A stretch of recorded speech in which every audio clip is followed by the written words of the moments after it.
If you're watching your kid ride and realizing that this doesn't seem like a phase anymore, if the idea of buying a horse feels equal parts exciting and terrifying, and if you're quietly wondering whether this would be a smart next step or a totally unhinged decision, I got you, Mama. In this episode, we are talking through how to know when you and I, the non horsey horse mom, might actually be ready to buy a horse. We'll talk through what needs to be true before you even consider it and the practical and emotional questions that matter just as much as the financial ones. This is actually a conversation that we are living right now in the True Blood household because back in October, we very quietly decided to buy Phoebe, the horse Chloe had been leasing for the better part of 2025. So I'll be able to share a little bit of my perspective with you and what we're still learning as that decision kind of sinks in. Welcome to Broke Horse Moms, the podcast for the non-horsey horse moms who thought their kiddos taking riding lessons was just them exploring a new hobby. I'm Angie Trueblood, the OG Broke Horse Mom, here to help us both navigate equestrian life with confidence, connection, and unfiltered honesty. Now, a quick heads up before we dive in. If you are feeling unsure about goals, shows, or how much you are actually signing up for this coming season, the 2026 Broke Horse Moms Planning Workbook was made just for you. It'll help you map things out without pressure or perfection with your kiddo. So hop on over to brokehorsemoms.com/2026 to grab it. Okay, let's dig in to this conversation around buying a horse or a pony or whatever it is that your kiddo is riding. Before we get too far into this, I do want to acknowledge kind of the elephant in the room. Horse ownership lives on a very large financial spectrum. And I am talking not to the people who are able to buy a horse of any price tag to suit their kid no matter what stage of riding they're in, and not really having to not really getting the opportunity to experience horse ownership on a day-to-day basis. So respectfully, this episode is likely not for you if you're able to buy any horse that your child decides and you have people or the means to have people to care for it day in and day out. I'm talking to the horse mom who identifies as broke and is excited and nervous about potentially taking this next step for their kiddo and for their family. It's for moms who don't have really a background in horses. I didn't grow up riding, never thought we would entertain the idea of buying a horse. And candidly, every single month, we're doing the math to make sure that having this horse, Phoebe, makes sense financially and emotionally. So just know that going into this. This is a conversation for broke horse moms. So to give a little bit of perspective of our story of buying Phoebe, the best pony ever, we actually leased a horse back in 2023 for, I think it was maybe like a month or two before Chloe got hurt. And we ended that lease really early in 2024. So we were a little gun shy moving into leasing a horse without feeling like it was a really perfect fit for Chloe. We ended up switching barns, as I've shared before, and Phoebe was really just the first horse that Christine, our trainer, put her on. Chloe instantly fell in love with her, and it seemed like Phoebe was willing to work with Chloe and establish some sort of relationship. So back in February of 2025, we started leasing Phoebe. Now, funny enough, Christine at that point did suggest that we buy her because we knew we would have a show season ahead of us. And for a horse that really hadn't been shown much, it makes sense to think that as they show and do better, their potential price tag would increase, their value would increase. And so I remember having a conversation where Christine said, why don't you buy her? That way, as she increases in value, you all end up, kind of being on the winning end of her increasing in value. And I was really candid with her that we were not at a point to where we wanted to buy a horse. And specifically, we didn't want to buy a horse that we didn't have any experience with long term. So we were able to use that length of time during the lease to watch Chloe and Phoebe come along, to watch them compete, to see Phoebe in different environments. So we were able to kind of get really comfortable with the idea of who this horse was over the course of almost a year. And then it was in October that we decided to go ahead and make that purchase. We knew we were leaning towards that the whole time. Chloe was saving money on her end to put towards the purchase price. So it was not at all an impulsive buy, even though it felt very emotional. We knew we were moving towards this, but the lease gave us some time to feel really comfortable with it, even though I was still a wreck when it came time to buying her. So I thought it would be helpful to have a conversation around what to consider when thinking that you might want to buy a horse and kind of how to know when it's a good fit for you and your family, and similarly when it may not be. So, sign number one that it might be time for you to buy a horse for your kiddo is that your kid is fully invested in riding. This is not just sort of a side sport or one of many that they are interested in. Again, unless you have the financial means to kind of juggle all the things. But when you're buying a horse for your kid, this goes past the excitement, right, of imagining a pony showing up on their front porch.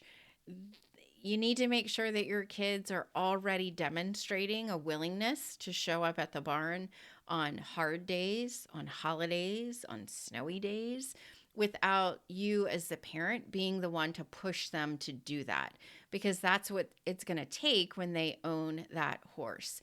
They're going to have to push through frustration, injuries, hard rides, and you need to see that they care about that horse and not just ribbons or shows, right? So that's the first thing, is that your kid is really showing that they've got this commitment to the sport and to the horse. I say that because there are going to be times that your horse is hurt. And unlike being at a lesson barn where Susie Smith horse can kind of pinch hit for the horse that you've been riding, that doesn't always happen if the horse that you own goes lame, right? So your kid needs to understand and show you a little bit of an inkling that when that horse gets hurt, they're going to be ready to care for them, or at least learn to care for them and want to care for them and still go to the barn to care for them, right? So it's very different when you own the horse versus when someone else owns the horse and they can take care of them on the back end. Now, let's be real. Phoebe doesn't live in our backyard. We're boarding her at a local barn with a trainer and a barn owner who is very skilled at taking care of horses. So it's not like we're going to the barn daily to feed and turn out. We have a lot of support in that area. But at the end of the day, if Phoebe were to get hurt, I love knowing that Chloe will be willing to and has been eager to go visit her and graze her and love on her, even when she's not rideable, right? Another thing to think about in determining whether your kiddo is fully in is whether or not they're willing to have some financial skin in the game of either purchasing the horse or caring for the horse, if they're old enough, right? I mean, if it's a 5-year-old, one, I'm questioning why would you buy a 5-year-old a horse? But again, if you have the financial means to do so, I'm like, go for it. That sounds amazing. But if they're old enough, 12, 13, 14, 15, are there ways that they can help contribute to the care and even the purchase of the horse, whether that's through barn work, doing work at home on your behalf, like extra chores to help lighten your load, or actual green money that they contribute to the horse. Chloe saved money over the course of the year because we had an agreement that she would need to pay a quarter of the purchase price. And she worked her butt off to do it and continues to do so to be able to buy sort of the extras that come with owning a horse. So those are some things to think about as to know whether or not your kid is fully in. But that to me is the most important determiner because they're going to be the ones riding the horse and taking care of it. I would never want to own a horse and have to kind of fight my kid to go to the barn. I feel like that would be miserable.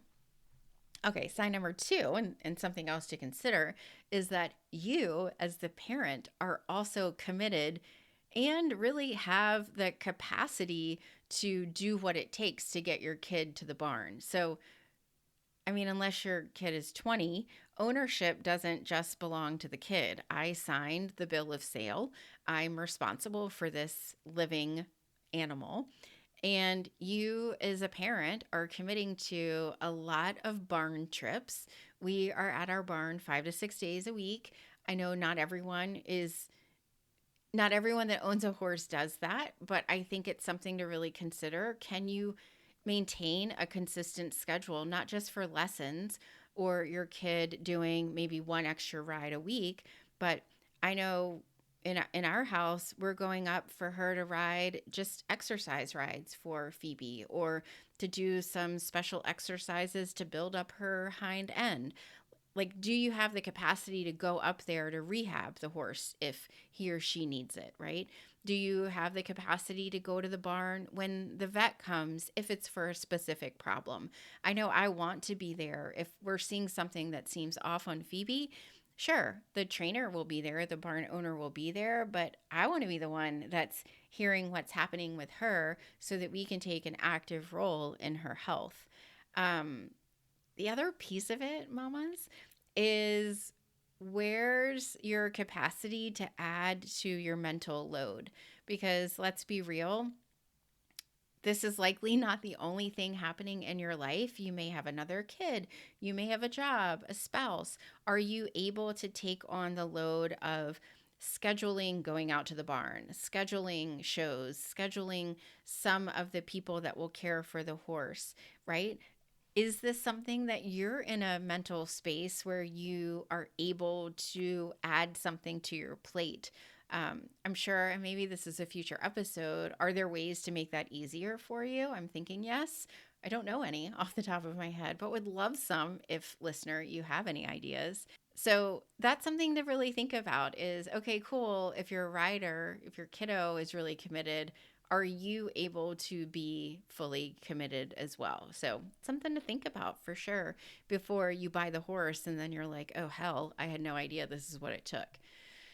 Number three, something to consider. Do you have the right trainer or immediate access to one? And I mentioned this in a previous episode, I think you really need to clarify, do you have the right trainer for both the horse and the rider? It can be the same person for sure, but depending on the type of horse that you're buying, you may need someone to kind of tune that horse up to be able to meet where your child is at, right? It may just not be your kiddo that needs training lessons. It may be the horse. And if you're at a barn where the person primarily trains humans but not horses, that might not be a great fit if this horse you're considering buying needs his or her own support.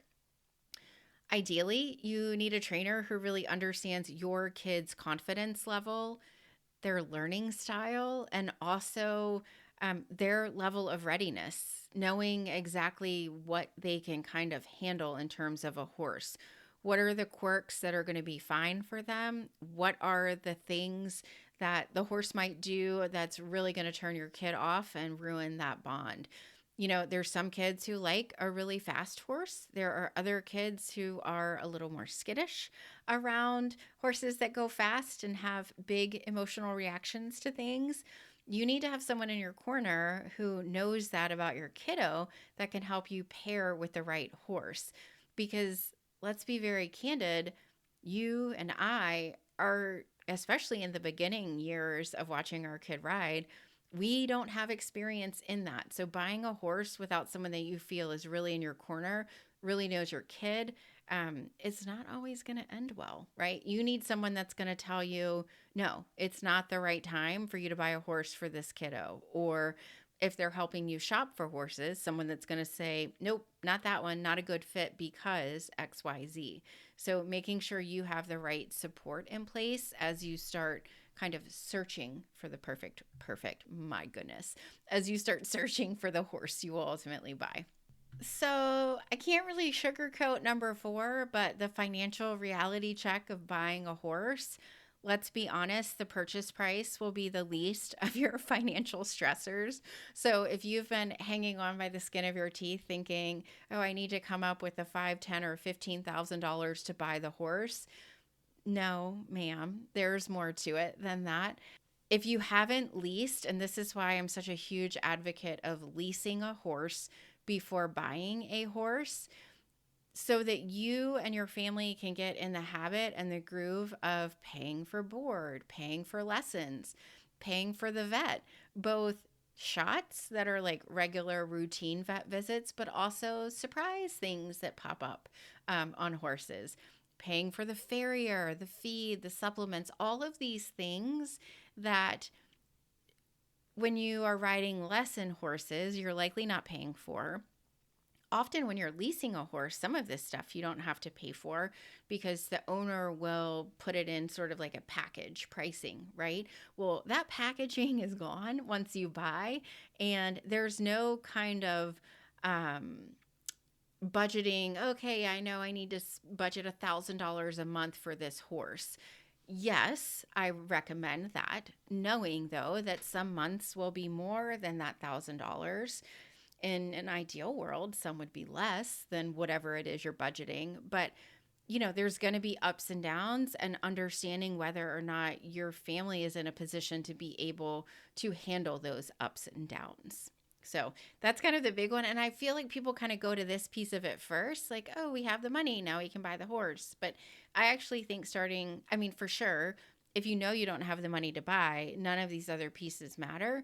But if you do have the money to buy a horse and you're very clear on the cost, it's still not always the best idea if the things we talked about in the beginning are not checked off. Okay.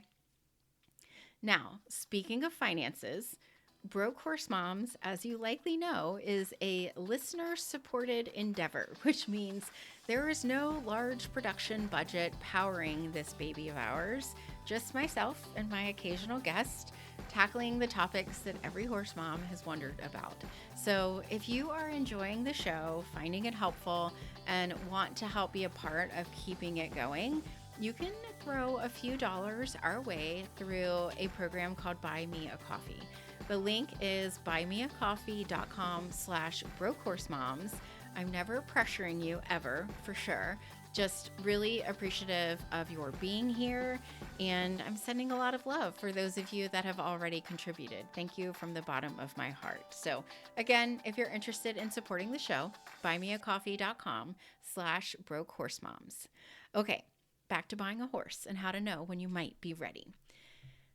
Okay, this next one, this is sort of the 5th thing to consider. And I feel like all the horsey people are going to say, no, you can't always have your cake and eat it too.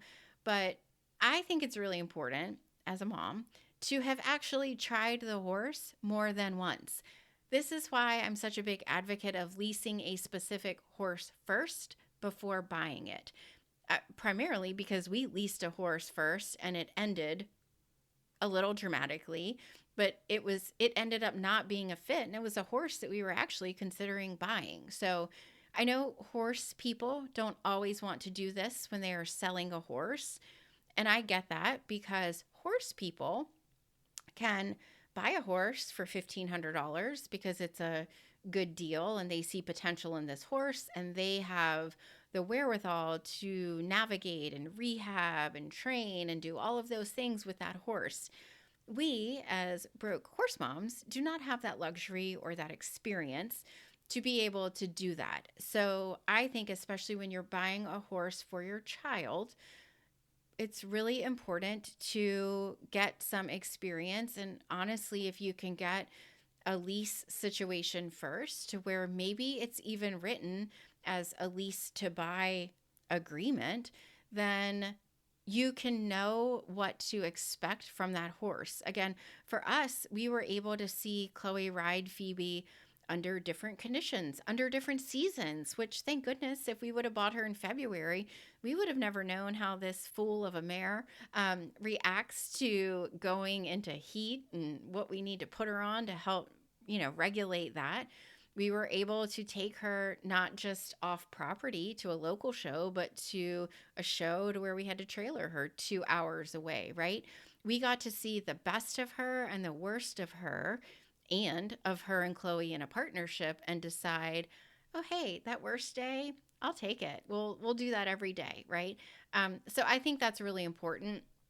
And if you can navigate that with whoever is selling the horse, I think it's really important. They may not actually advertise the horse as, hey, we're open to a lease, but I am a huge advocate of asking for the situation that you want and hopefully being able to kind of negotiate a win-win for both parties. So if you can, try the horse out for a bit of an extended period of time. I know some folks have even been able to have a month with the horse to where they do a trial period. I mean, if you can't do a full lease, at least consider a month trial, because as non-horse folks, we do not want to get into a situation where we have bought a horse and then 6 months down the road, we realize it's not a good fit for our kid and we don't know what to do with it. We don't know how to sell a horse. I mean, we just bought a horse, didn't know how to do that, right? So why would we be able to sell one? So that's my little PSA for all of us. Okay, the last sign that you might be ready to buy a horse is the level of emotional readiness for both you and your kiddo. I think going into shopping for a horse, looking for a horse, trying horses needs to come with a level of understanding that this is not necessarily an urgent situation, especially if you're buying a horse for your kiddo, even if it's for an upcoming season. Making sure that you have set in your mind kind of an idea of what the ideal horse might not look like, but might act like, be capable of doing, and that you create some guardrails for yourself and your kiddo through this process so that you don't kind of fall into some of the emotional traps that I have seen out there when people are looking for horses. It was really interesting. In between the last portion of the podcast recording, I went to the barn to pick up Chloe.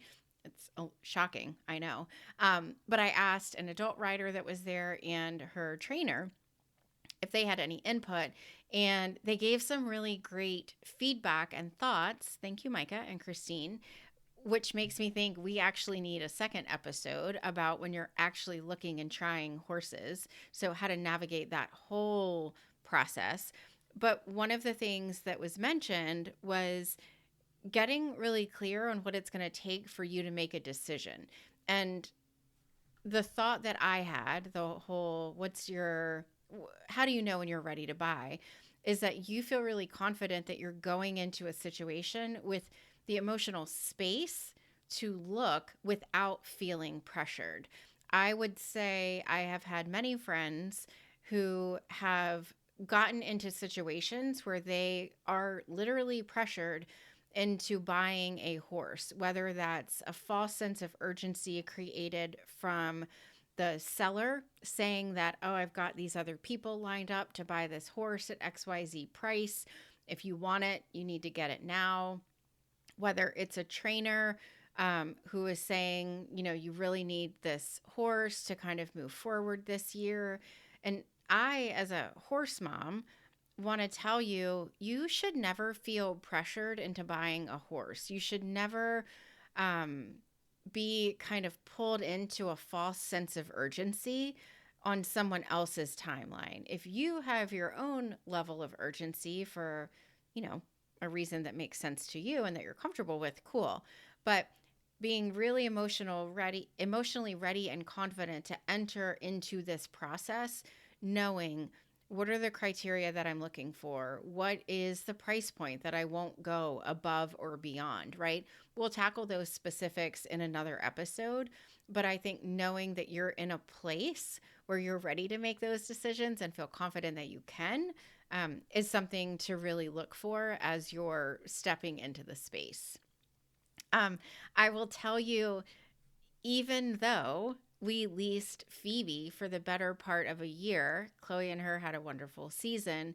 When it got to the point of me actually paying Christine and signing the bill of sale, I was so nervous. So I went into this with all of the confidence in the world because we had the history of Phoebe. We had, the experience of her with Chloe, and I was still really nervous. So I can't even imagine what that would have felt like if I was doing it on this really restricted timeline with someone from the outside pressuring us into making that decision.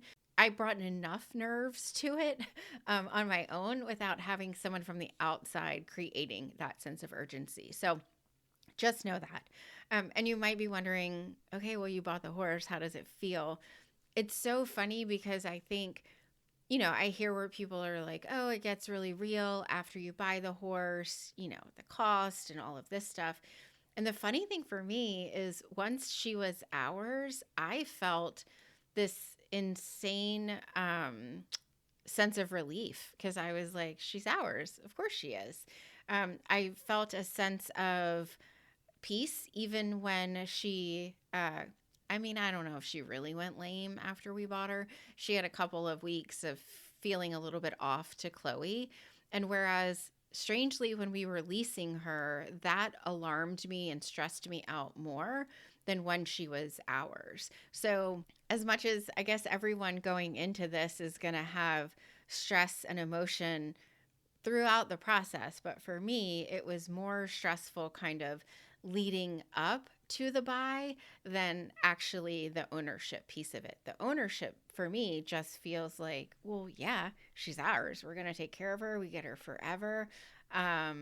It's incredible. I love it. So that's my 2 cents for you, my friend. And I would say for a takeaway, I think making sure that everyone involved is ready and knowing that it is okay to wait. It is okay to lease instead of buying, or keep leasing instead of buying. If that's what's better for you and your family, that's the route you need to take. And you get to have a say in this process. Yes, we are not horsey people by nature. We do not know a lot of the things that the trainers, the barn owners, the horse owners may know, but we know what's right for our family. And at the end of the day, what we really need to focus on is making a decision to move forward only when it is a smart move for our family. So that's my little piece of love coming to you. All right, friend, that's all I've got for you on when are you ready to buy a horse. I would love to know from you if you have been in a position of considering whether or not you were ready to buy a horse, or when you were navigating that process, what questions really kind of kept you up at night. Tell me that, because we're going to do a follow-up episode on really navigating finding the right horse. And I think that will be really interesting. So email me at Angie@BrokeHorseMoms.com, or shoot me a DM on Instagram at BrokeHorseMoms and let me know that. And make sure wherever you're listening to this podcast, hit follow or subscribe so that the next episode that comes out, you get access to it and it just shows up magically in your podcast player. All right, friend, have a great one, and I'll be back in your earbuds soon.